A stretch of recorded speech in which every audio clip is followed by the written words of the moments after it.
Presidenti i Ukrainës, Volodymyr Zelensky, tha se numri i ushtarëve ukrainas të vrarë që nga fillimi i luftës me Rusin në shkurt të vitit 2022 ka arritur në 55.000. Ai pranoi se të vrarët janë personel militar, profesionist apo persona të mobilizuar, ndërsa shtoi se ka dhe një numër të madh të njerëzve që shteti i tij i konsideron të zhdukur. Zelensky bëri të ditur këto shifra në një intervistë për televizionin France 2. Më herët ai kishte raportuar se mbi 46.000 trupa ukrainase ishin vrarë deri në fillim të vitit 2025, ndërsa shumë të tjera rezultojnë të zhdukur ose janë marrë robër. Pavarësisht pretendimeve për përparim në fushbetejë në Ukrainë, Rusia po del që po paguan një çmim jashtëzakonisht më të lartë, pavarësisht përfitimeve minimale me pushtimin e disa zonave.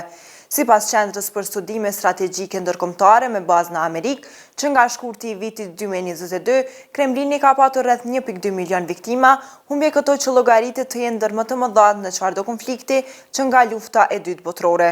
Presidenti amerikan Donald Trump ka thënë shumë herë që Rusia humb 5 deri në 7.000 ushtarë në javë, që nga fillimi i luftës, sipas AP-s, janë vrarë gati 15.000 civil, shumica dërmuese në Ukrainë.